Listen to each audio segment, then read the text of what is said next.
Good afternoon. Welcome to 30 Frames a Second, and I'm your host, Greg Lassiter. Today we have a great show for you. We're going to talk about the Cristoforo Columbus holiday and his heritage or whatnot. And we're going to talk about a few other things, global warming, the president. I'm glad to be back, and guys, don't touch that dial. We'll be right back. Our sister Beatrice Ambrose, who's been leading up and doing the interpretations. You know, it's such an honor for us because to see this community so strong that many of them are still first language speakers, right? From the children to the elders, and it's very powerful at a time when we're losing so many native languages to see a community that's very strong. So let's please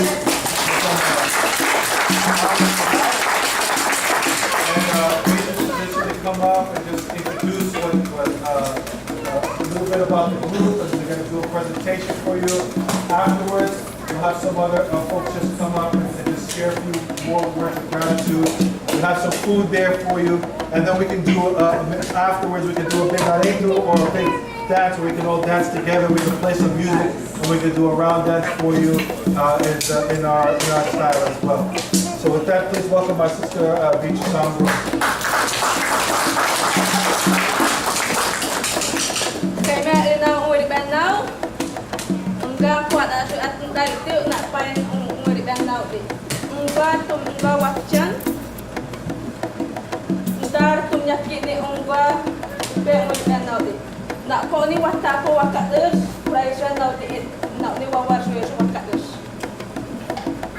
I will speak in good afternoon, everyone. My name is Beatrice Ambrose, and I'm learned this culture from my father, Mr. Ambrose there, and we will keep this culture to pass on to the smaller ones, so we will never lose our culture. The language, the food, the drinks, the dance. And this group here doesn't know about the pianos, the guitars, the instruments, you name it. So we use skin, we eat the meat, we make use of the skin. The shak is calabash, we use it as shak. We use a bowl to drink our curry. We know to make hammocks. These here is also drinks. That's when you walk in, and so now these days you use the water bottles and stuff like that. And we use this as our drink water bottle. And this here, there's where we strain our drink, and we get the juice from it. And this washi here, that's where we carry our cassava going home. There is no, you call it now, I don't know how you call it now.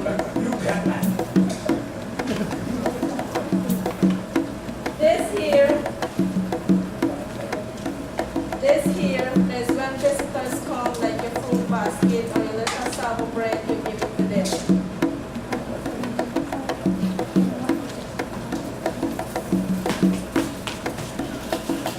We use this for our bowl. Yes, and we drink from it. And everything here, what we wear, our headdress, everything has a meaning. We just don't put on the costume and we go look nice. Everything has a meaning.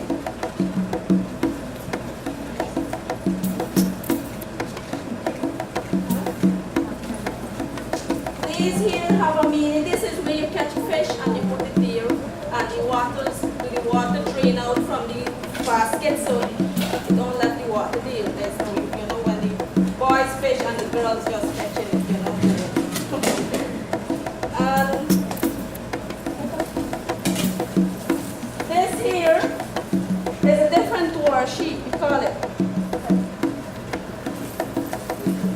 We fetch our smoked fish in this here, so it doesn't spile. We catch here, these baskets. We just don't come and display to you. We use this at home. So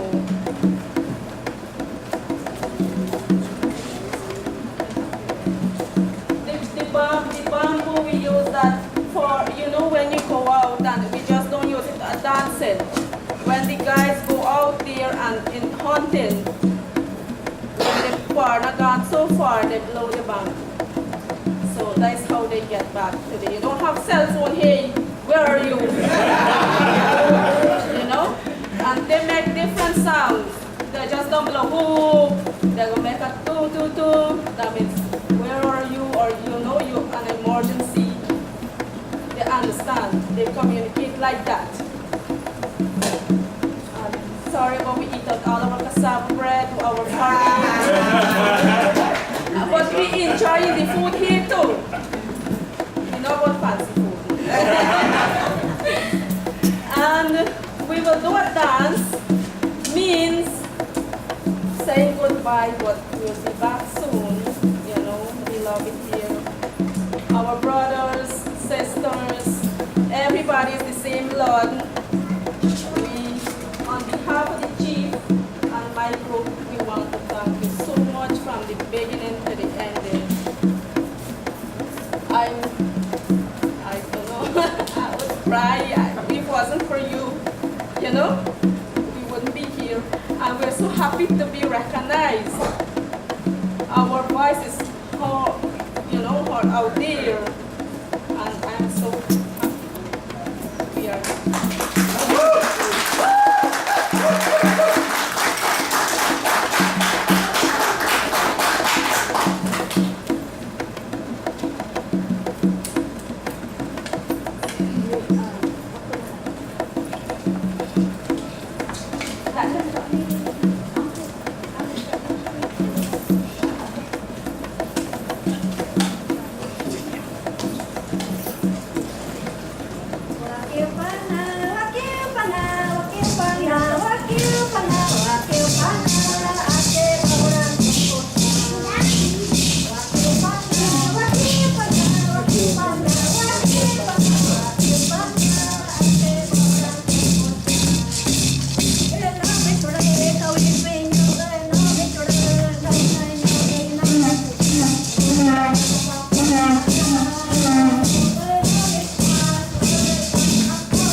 That is the great intro. That's the first time I've seen that. Well, welcome everybody. I'm here with the creative himself, Nat Wood. How are you? Hey, my brother. It's good to be back home with you. Brother, you're the hardest working man in show business, man. Hey, listen, brother. You gave me a month off. Thank you. I well needed it. Needed back it. to reality. Yes. We are attempting to do different things. I am surprised at the reception that 30 Frames gets. Right. All in over. Manhattan. Right. All over the 5 boroughs. Right. It surprises me. And 30 Frames is a very ambitious project. I mean, it's a live show. We open up with roll-ins that are created by 30 Frames. It's edited by 30 Frames. It's a live show, 2 o'clock in the afternoon. Usually it's the very first live show. Sometimes they have different things. Right. So it requires that the facilitators really operate above the norm, because a lot of times they have to set up a moving live project. Sometimes they might have half an hour, 20 minutes to complete it. So it's an ambitious project. And you know what? I'm so happy to be a part of it because the reception that we get everywhere we go, like I'm traveling over Manhattan and I'm focused thinking about my jet service or whatever, Right. and I hear people come up to me and say, Right. you and Nat Wood, you and Nat Wood, you guys do a great show. And I'm like, oh yeah, thank you, keep watching, you know. Right. I'm like, I got a text from you late night one night. Right. The Bronx loves us, you Right, know. right. And I want to thank everybody for watching us because we do this because we want to bring you how it's supposed to be, Right. uncut and real. Right. There's not our opinion. It's how life is. And Right. some people don't like to face life head on. Right. But we put it out there for you. Right. So, Right. and I thank you again for letting me be a part of this. And I thank you, viewers, you guys. I can't tell you. The lady asked me, one lady the other day, I was sick as a dog. Monday to Sunday, walking up the street. Excuse me, sir. I was like, I'm trying to get home. Tell Nat Wood the show he did the other day, you were out that day, Right. but it was spectacular. I'm like, thank you, keep watching. You know? Right. But with that said, let's talk about this I call fraud. Cristoforo Columbus. Cristoforo Columbus. Where do I begin? First of all, Columbus and Columbus Day is a fraud. I think it was the Italian community, Italian American community came up with the idea. I think it was 1892. Right. And it was to show the contributions of Africans. They wanted to show the contributions of Africans. Africans. Italians. Right. Hey, listen. I was gonna say, I'm wait. Nat Wood. What do you want? Italians. I believe Italian Americans more than Italians. Right. And they came up with Cristoforo Columbus. Where to start? Let's start here, Nat. Let's start here. Cristoforo Columbus set out, everybody said his first voyage was not to set out to the Americas. It was set out for Japan. He ended up, He wanted to go to the Orient. Right. To And find a quicker route to the Orient. Right. And he ended up in the Bahamas.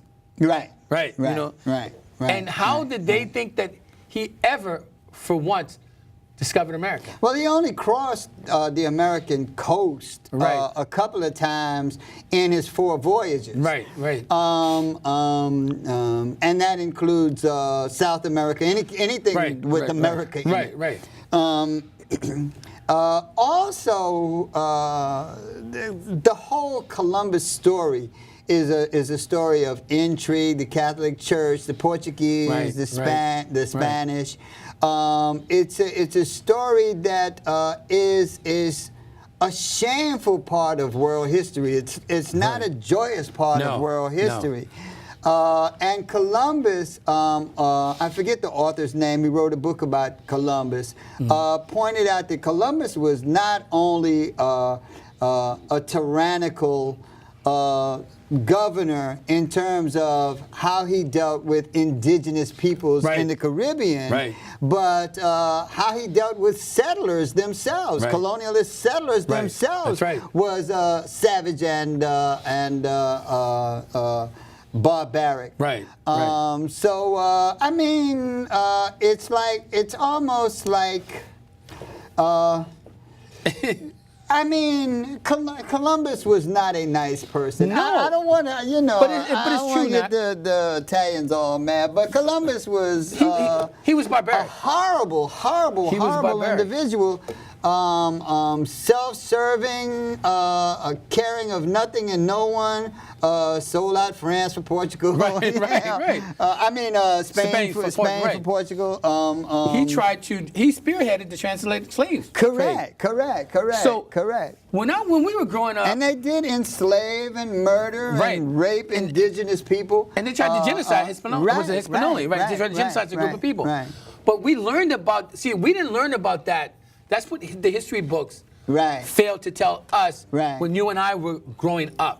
That's why we had to learn on our own. And that's why I tell everybody, just because it's in a book, you need to do some research. That is correct. That is correct. Whoever teaches you something, and especially in the year 2017, because in the year 2017, you have access to information that used to be very, very difficult to come by when I was growing up. Right. Oh, absolutely. I mean, I can check stuff. I can cross-check stuff. I can cross-reference stuff. Using my cell phone or my tablet. That, That's right. You know, a $50 tablet. It's not like when I was growing up where you used to have to go to the library and climb up on a ladder and push away the mice and the rats to get some old book buried in cobwebs. You know, just to find out it's the wrong damn book. Britannica encyclopedias. Right, a whole bunch of them. That's right, the encyclopedia. That was outdated 6 months later, right?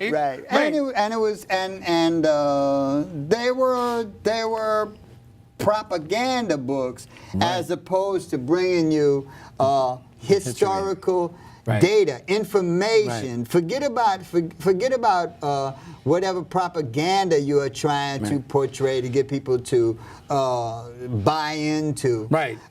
There are certain records and documents. I like to say for every lie that history tells. For every lie they told, there's somewhere where they documented the truth. They have this proclivity for documenting what really happened down. So when you reference something, go to the documents. Go, do your homework. You know. And you know what? What really bothers me is that, like our mayor, De Blasio, who is, I guess, Italian. He said he honors Cristoforo Columbus because it is honoring his heritage and his culture. And I'm like, what does that have to do with Cristoforo Columbus, who was a savage and barbaric? Not only that, but I mean, goodness gracious, y'all ain't got nobody else that y'all can, you know. Tony Soprano would have been better.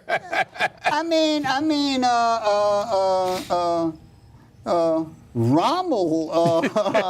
I mean, would you put up a statue of Rommel because it honors your history? I mean, it's true. He did exist. That he did some stuff, and that's a part of history.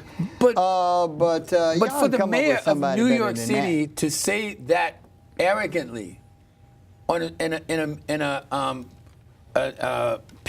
PR speaking. In front of the news, and I'm sitting there going, "This is the mayor of one of the greatest cities in the world," and he's going to really sit there and say, "I'm not going to answer any questions. I'm proud of my heritage," and I'm like, "But okay, it's one thing to being proud of your heritage, but to honor Cristoforo Columbus, and the fact is that Columbus Circle in New York City, if you guys are not familiar with New York City, it is the mecca of Midtown. Columbus Circle is right in the heart of Midtown, and Time Warner Building." Backs up is where CNN and all those companies and everything is right across the Central Park. Cristoforo Columbus statue is right there. And I mean, I think if you look at all over New York City, all these statues, all these people that they honor, I don't think anyone did their homework. And Columbus didn't sail under the Italian flag. He sailed under the Castilian flag. That's exactly right. He sailed for Spain. And the Pope that backed them, Alexander Sextos, a.k.a. Rodrigo Borgia, was a Spaniard himself. He wasn't even Italian.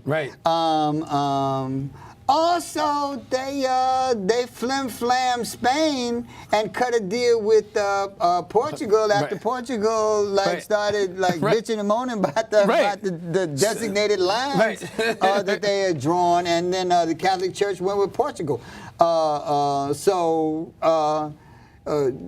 Cristoforo Columbus was a monster. Yeah, he was truly a monster. He sailed for Spain and then double-crossed Spain. To get what he wanted. So, I mean... but everybody wants to believe... It would seem like you can come up with a better... He was the first person here. But what happened to... Nobody mentioned Leif Erikson in the 11th century. That is correct. That is correct. He was here. Nobody mentioned him. Moreover, what about the native Indians? Yeah, well, Columbus never came here. Right, right. You know, he never came here. Right. And in point of fact, South America, the Amazons, they left the Amazons unattended until like 1550, Yeah. and only went to the Amazon when they discovered there was gold in them there. That's exactly right. Move to Beverly. That's exactly right. Right. You know. Right.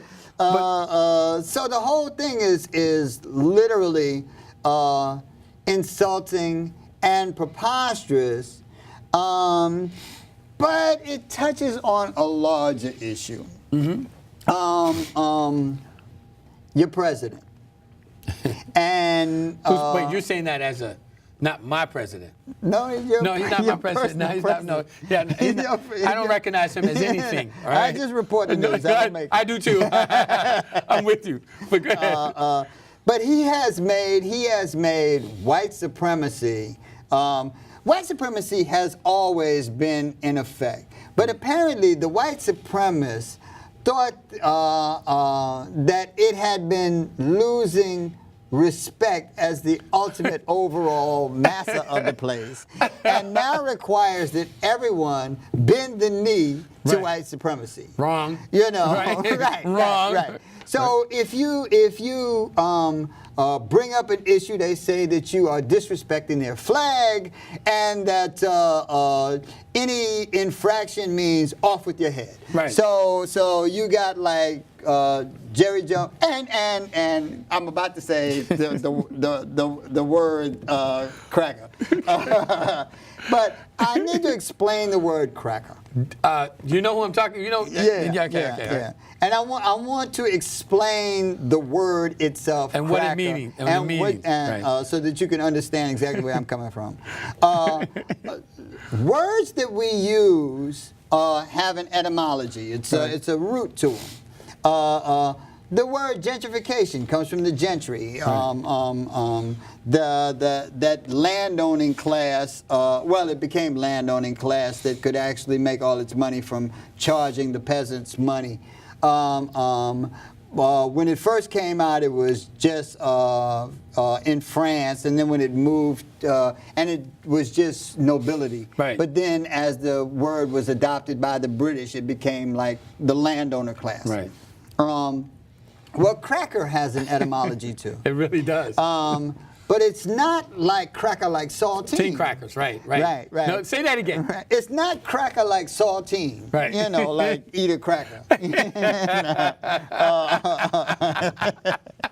Some of you like that. It's cracker inside like, joke. Yeah, it's cracker like crack the whip. Right, It's right, a direct reference to the atrocities of slavery. That's exactly right. So when I refer to crackers, I'm referring to This kind of literally that group of people who, whether they admit it or not, White supremacy. Right. White supremacy. Embrace the privilege of white supremacy. That's exactly right. Now there are some black folks who enjoy some perks from being in proximity of white supremacists.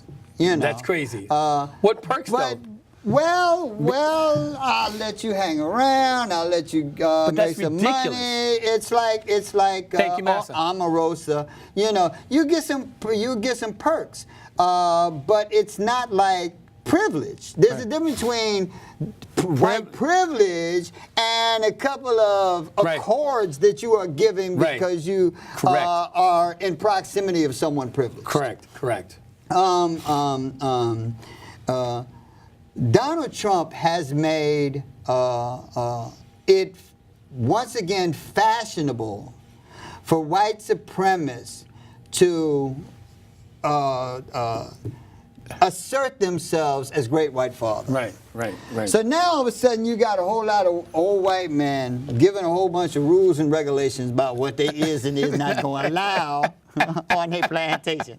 Right. You know. So they think. Right, right. So they you think. got the NBA talking about, I don't want to see no protesting here. Anybody Right. protest? You got Jerry Jones, Right. cracker from the From- old Wrigley cracker Wait, from the a Dallas pla- a- Cowboys. a true plantation A true owner. cracker. Yeah, right, and a true right, plantation owner, In right. every sense of the word. Right, I right. mean, in the literal Look, sense he's a of cracker. the word. Yep. When they came That's up exactly with the right. word, they got like if you look up the Jerry original meaning Jerry- of cracker, Jerry his Jones. picture is there. That's exactly right. Yeah. And that's not a lie, because look where he is. Correct. He Correct. treats Correct. his team Right. like slaves. That is correct. His home is a plantation. That is correct. So, I mean, That is correct. Modern day That slavery. is correct. And they are talking about they are saying that if you protest the national anthem, if you take a knee in any way to bring attention to an issue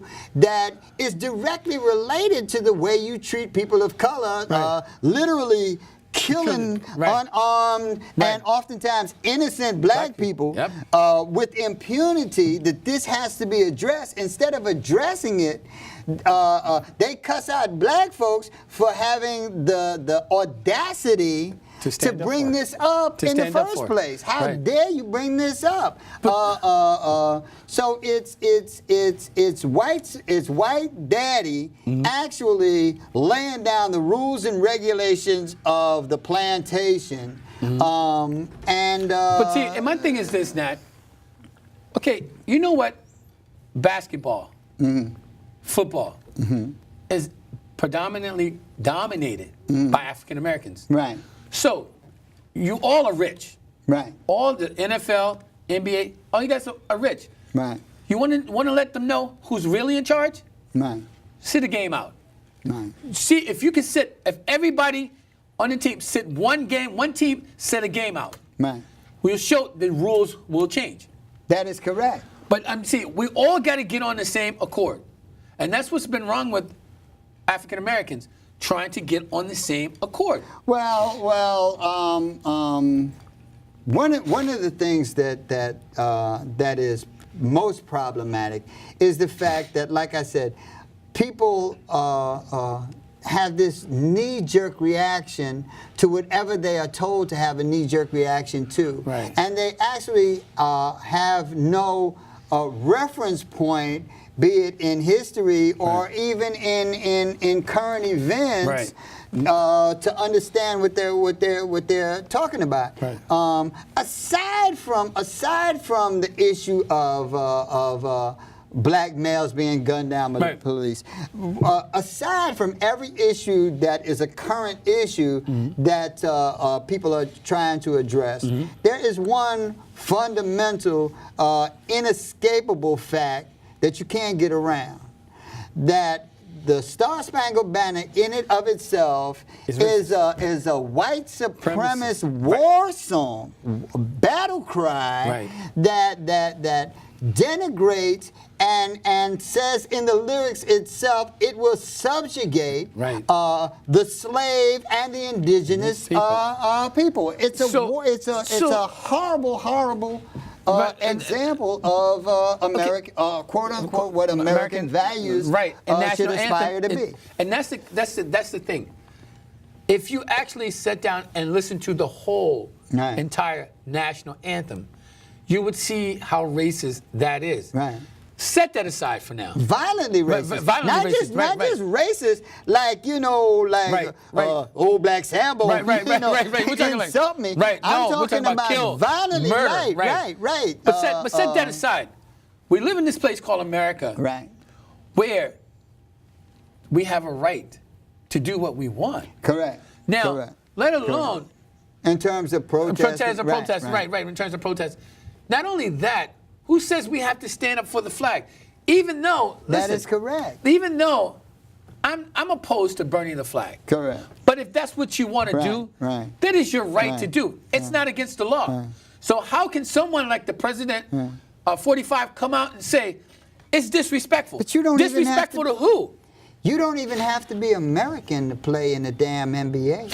No, you don't. You could be. You don't have to be American to play any professional sports. But they're bringing in 7-foot guys from Russia. from Transylvania, Yeah. from all sorts of countries that I never heard of, Right. until they brought them over. Right, You right, know, right. you don't have to be American. Hell, a Russian owns the damn Mets.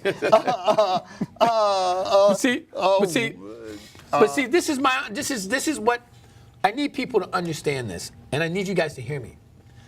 If you don't stand for something, you'll fall for anything. Right. And that's what you're beginning to do. All you NBA players, they're going to sit there and say, you better not kneel. Yeah, and that's when you turned me off, when you gave me an edict. Yeah, you better.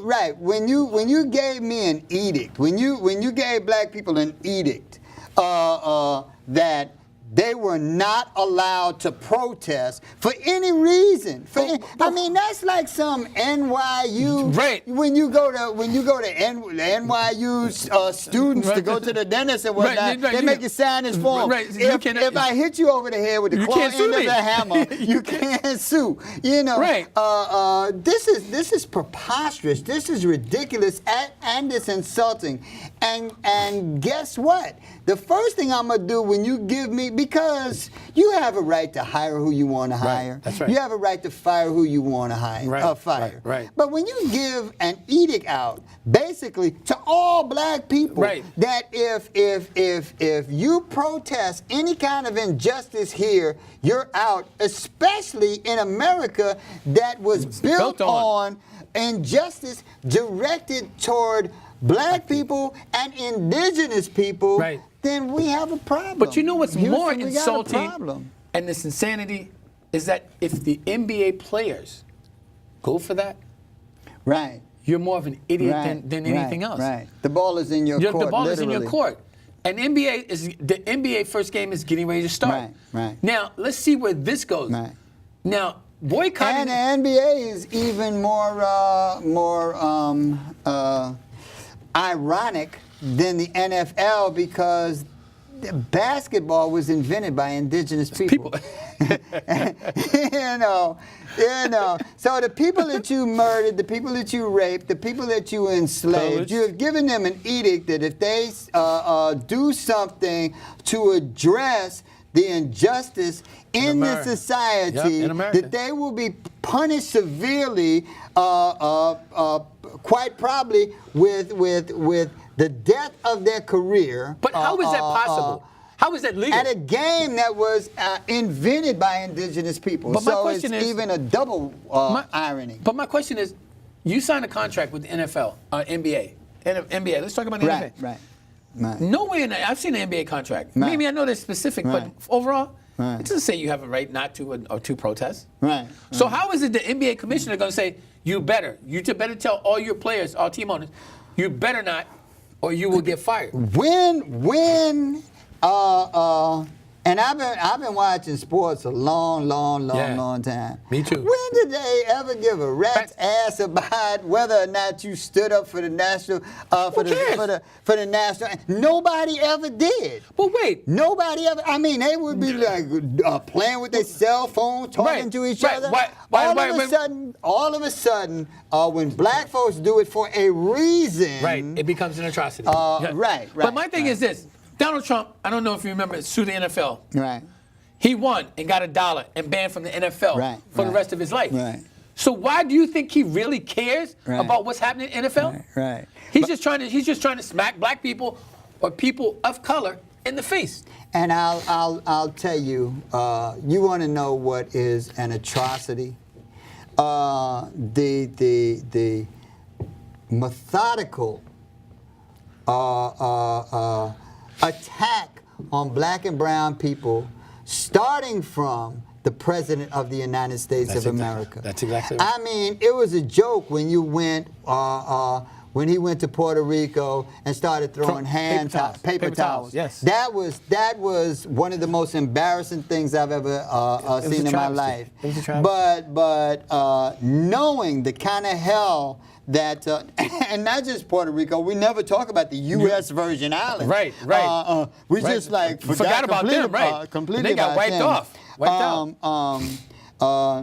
But it is no secret that Puerto Rico has literally been financially decimated Colonized. hedge funds. Right. Well, Colonized. they were always colonized, so they always had like Colonialism colony rules. Yeah, but colonialism, which prevented them from taking Right. advantage Right. of the Being a kinds state. of things Yeah, that being a state, American states would Right, be able to take advantage of.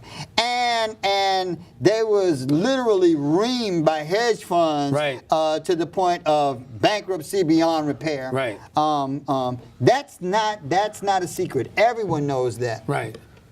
They also know that Puerto Rico can't get supplies through, except for in San Juan. Right, Most of the places, especially the rural places, the mountain places, has no electricity. Probably won't get electricity for months, maybe. Right. Or cell service.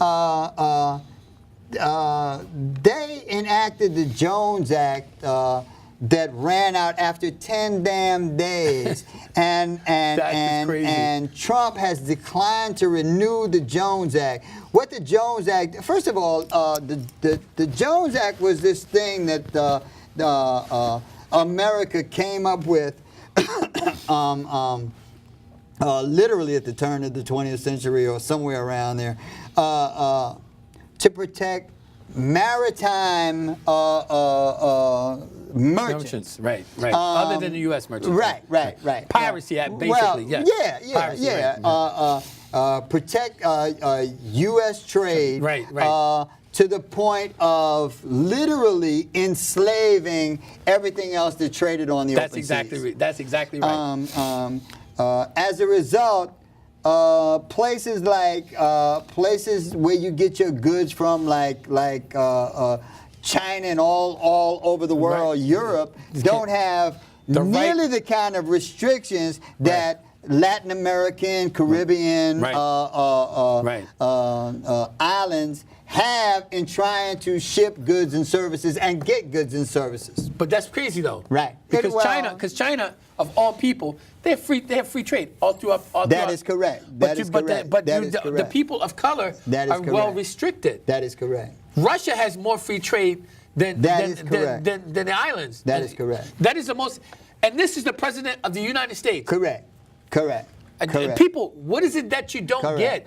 Correct. What is it that you don't understand? Correct. And this is like I said, calling people names can be considered racist. This is beyond calling people names. That's right. This is aggressive barbarism toward people he thinks of as inferior to him. I mean, that's the only way I can put it. The attack on black and brown people. It's amazing, man. It's not to cut you off, Nat, but it's not.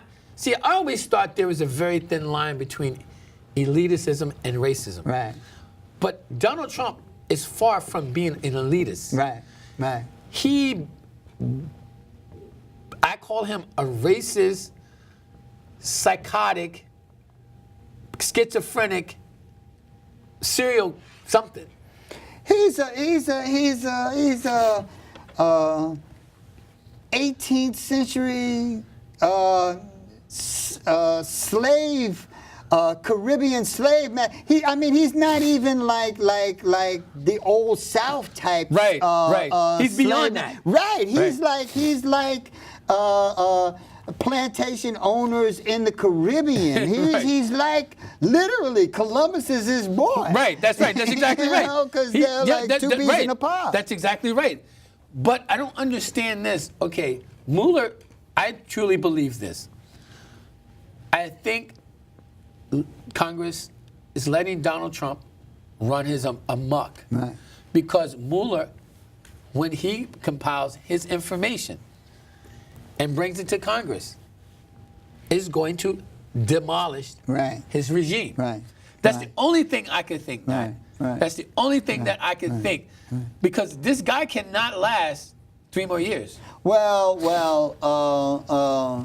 The Republican Party, in their attempt to control everything, has found that it has released an insatiable Tasmanian devil in its midst. Control. And they can't control it because this is a creature that is always hungry. You know, it might be the one creature on earth that is always ravenous. You got Bannon, who is running around to every single state, injecting himself on every political election for the express purposes of primarying every single senator. That's a Republican. That is correct. That's a Republican. That is correct. The only one he said he's going to let off the hook is Ted Cruz, but I think him and Ted Cruz get their money from the same people. place. Yeah, of course. Right. Yeah. But this is the kind of savagery that they unleash upon themselves. I said before, the Republican Party would have been better served to just lose and rebuild than it was to let it go on like this, because if you look at it, it's slowly demolishing itself. Right. And not that the Democrats, because they're standing still, but standing still is not doing anything. Right. So yes, they're self-destructing. Right. But something has to give. Well, the whole system is self-destructing. Unfortunately, the most ignorant, hard-pressed proponents of white supremacy are the ones who are, I can't say they winning. See, there's a lot of people who are socialists, and they like to bring up, they like to say people of color and poor people. Well, not all poor people are my friends. Right. Some poor people are my bitter enemies. Right. And we are at a place in time where Donald Trump's army is an army of poor rednecks, uneducated rednecks who are spiting themselves, trying to cut off every avenue that I have to improve my situation. So it's hard for me to and they don't seem to even want to act in their own best interest. They just want to shoot up my church. But you know what? This is what I need to say to everybody. It's more of us educated than there are the dumb, poor, and uneducated. Right. We can't do this alone, guys. Right. I'm begging you, we can't do this alone. If you're not part of the solution, then you're part of the problem. And I also let me just say that this is beyond being uneducated. This is not having good sense. Right.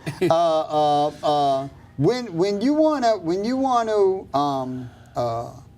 impress someone or hire someone for a position, you look at their resume. That's right. However, when you have your staff in place and you want to come up with ideas, you want to get ideas from the smart people. Right. Not necessarily the people with the best resume. Right. You need the people with the best ideas. Right. You need smart people. Best creative people. The people that Donald Trump has holding him up, those people who carry his litter, are people who are not bright. It's not that they're not educated. They're just not bright. They're not bright. They're not smart. Because that is correct. They're not because smart. Everything he is doing negatively impacts them, but they don't seem to notice because they're so busy trying to screw me. But guys, I'm telling you, it's not now. I'm saying this for Nat too. Right. We can't let this happen on our watch. Because this is our watch. Right. If we're going to expand this show to different boroughs, it's already seen all over the world. Guys, we need your help, man. We have to stop. This has to stop. Because if you look at it, if you actually, after watching us, go on your internet, go on your phone, and look at the makeup of Donald Trump supporters. Right. Now, looking up the makeup tells you their income bracket, their educational level, where they live, what the median income is where they live, what they do for a living, if they're unemployed, and so on and so on. Now, I don't promote anything, but if you want all this data, I would never promote, I'm not in this business, but I use this service all the time. It's a company in Virginia called CACI, a demographics company. They got all the data that you can, in the world. Just go there, look up them. But if you look and see that you are smarter than his supporters. If you don't have a job, you're still smarter than their supporters. Because they don't think his supporters look at these white supremacy rednecks. You don't have to even look up data to realize that dismantling the Affordable Care Act, especially if you are poor, is not in your best interest.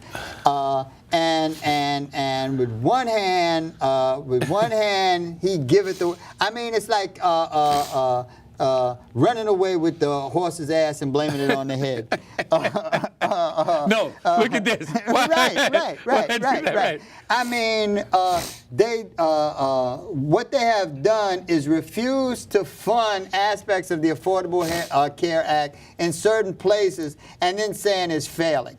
And that's right. Even if it is failing some people, those are tweaks that can easily be made and have nothing, absolutely nothing to do with your income bracket. That's exactly you right. You are a broke ass. You know what? You need some medical coverage. Your children need medical coverage. Dude, you have said a mouthful, and I need you guys to understand that. You know, the Obamacare, whatever you want to call it, Affordable Care Act, it didn't fail. It gave 35 million people health insurance, where you didn't have to lose your house because you have to pay medical bills. Now, don't let this hand fool you while this hand take it away, because that's what it's doing. You know, 45, Trump's whole thing is to destroy Obama's legacy. Correct. Now, let me explain something to you. I don't care if you don't like Obama. Obama, he didn't do things for the black people. He did things for white people. He did things for the middle class more than anybody. You don't see black people complaining. And lower middle class. We're not complaining that. We know that Obama didn't do anything for black people. But we're not complaining because we know he did something for the people. Yeah, we kind of got the trickle down. Right. You know, I looked up and I said, "Oh, John." Remember the Reaganomics trickle down? We got the Obama trickle down. But we're not complaining. So that's what I'm saying, guys. All Trump is trying to do is to destroy a legacy that somebody built. And for an evil SOB like me, I got that from Trump. I must play football. You play golf with him. No, football has all the sons. Well, anyway, the amazing thing is that in dismantling everything that Obama has done, you have literally put the noose around your own neck.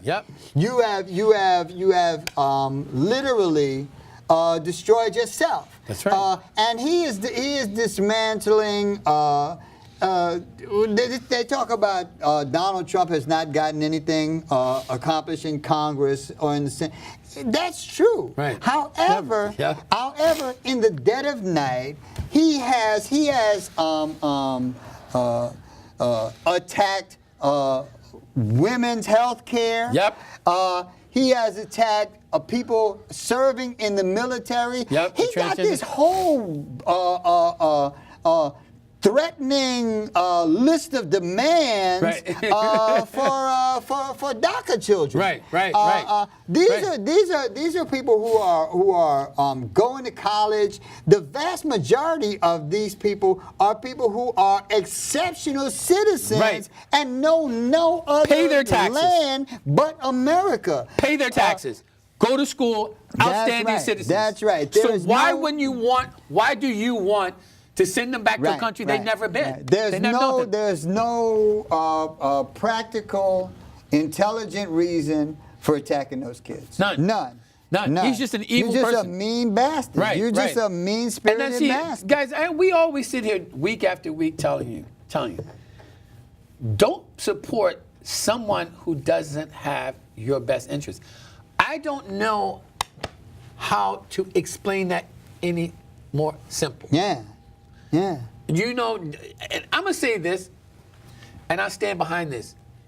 If you support Donald Trump, black, or white. There's something wrong with you. No, you support white supremacy. Yeah, there's something wrong with you. Hands down. It's not even real white supremacy. It's well, yeah, it is It's real white white supremacy. supremacy. Yeah. It's like feudal lord white Right. supremacy. It's 18th like- century. Right. That's exactly Yeah, what it 18th is. century. It's 18th century. It's Christopher Columbus, Columbus, yeah. governor in the This Caribbean, boy, yeah, white like- supremacy. like- It's Haitian coffee plantation Right, white right, supremacy. right. This is an amazing set of circumstances is happening. I agree that Hillary Clinton is a difficult choice. Right. But Hillary Clinton would not be empowering white supremacy. White supremacy in the way that Donald Trump is empowering That's white exactly supremacy. This is an amazing turn of events. Right, and but we outnumber the white supremacy. Why is this happening? Why is this happening? I want to know, why are we letting this happen? Why the people of America? It's amazing. I can't. Why are we letting this happen? I've heard activists, because these quote unquote conscious activists are quick to chide black people because black people won't do what they say. Right. And they chide black people for arguing about statues. But it's not black people arguing about these statues. No, it's the white people arguing about these statues. Now, you know what? These symbols actually mean something to them far Right. more than they mean something to black people, Right. one way or the other. Right, because if you look all over New York City, Right. New York City is supposedly the melting pot of the world, of the country. Yeah. Correct. I can tell you how many. I can go behind I can go to every statue. Correct. And show you that statue support white supremacy. Not only that, but those statues were not erected. All of the statues that the Confederate statues and Right. the fixture on Stone Mountain and all Right. that crap, none of that stuff was actually erected after the Civil War, Right. post-Civil War. Right. The spike in Confederate statues and flags, Right. there were two spikes. One around the 1960s Yep, that's to exactly- combat the civil rights era, right. and one around between 1910 and 1920, That's right. 25, Right, that's right. when they were Okay. instituting Jim Crow laws. that's right. When D.W. Griffith premiered Right. Birth of a Nation, That's the right. movie Birth of a Nation, in the White House Right. to Woodrow Wilson. Right. So these statues were not an extension, were not some sort of great testimony Right. to we love our Confederate Right. history. No, right. This was we're gonna keep you coons in your place. That's We're gonna exactly let right. you know who the daddy is around here. Right. But you right. know what? But what I don't understand is that why just black and brown people. Right. I'm just talking black and brown. Why do we let them do that? Is it keeping our jobs that? That's nothing more than a slave. See- we don't stand up for what we believe in, because in the 60s, I remember being out there in the 60s. Where I was young.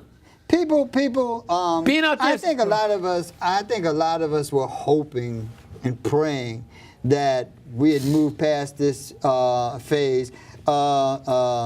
They used to have a phrase, I'm going to clean it up a little bit. It said, wish in one hand, doo-doo in the other, and see which one fills up.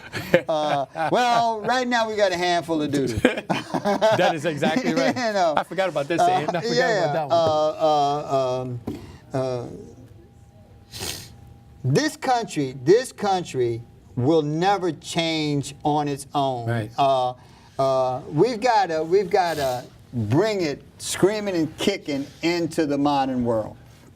And we have allowed stuff to regress. Right. I mean, not just stagnate, but No, actually we went regress. Right. a couple centuries. Right. A couple of centuries. Yeah, and A I got to couple of tell you guys centuries. this. The only way America is going to change is just you and I Right. and you change it. Right. We're talking people who really believe in America, not just black and brown, white, whomever. We're not. If you want this to change, you gotta make it change. Right. You can't wait for someone to change it for you. We are out on the forefronts Right. every single Right. day. I didn't even know what the other day I got elected to the committee member of Area 60. What was it? District 67. You guys, it's a whole new ball game. Area 51. Whatever the hell it is. Where the aliens are. No, But it's a whole different ball game. It's a whole different ball game because you know what? We're here to make change, and like that, this is our new motto. Not on our watch. And I want to say this. I want to make this perfectly clear because a 2 lot minutes. of people talk about this doesn't matter and marching doesn't matter and protest doesn't matter and this. Listen to me and listen to me well. Everything matters. There's That's right. not one thing that doesn't matter. It is true. The things that you are referring to has not magically changed the way everybody thinks and behaves, that you do not have the nirvana that you think was owed to you. Mm-hmm. But it's never going to be that way.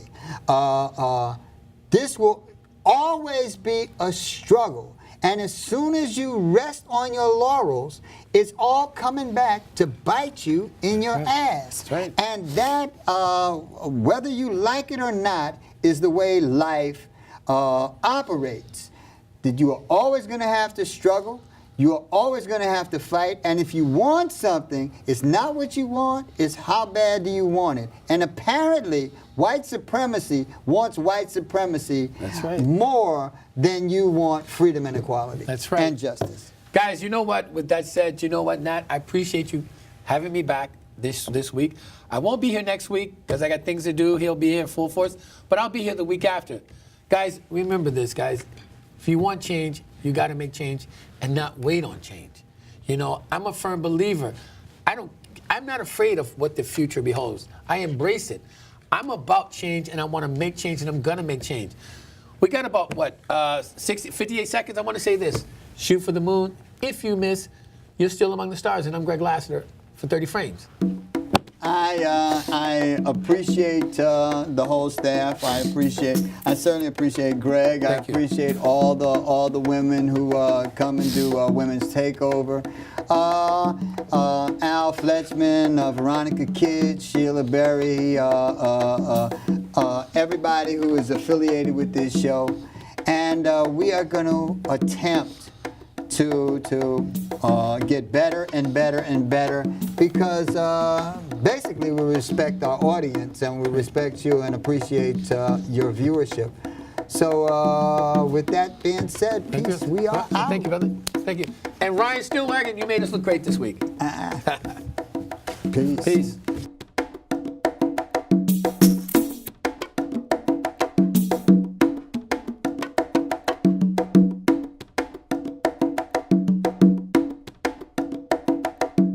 Medicine is tobacco, sweetgrass, sage, among the many medicines of the earth. But this is ones we oftentimes put in our bundles. And so we wish to share with each of you for the mothers and the grandmothers and the fathers and the grandfathers who raise their children, and you will share these with your children. And for the mothers, we'd like to provide some earrings. Look at this shit. Yeah, some earrings, and these are handcrafted by indigenous women. So that's just a little bit for you to take with you back, and we just are so appreciative for you being here.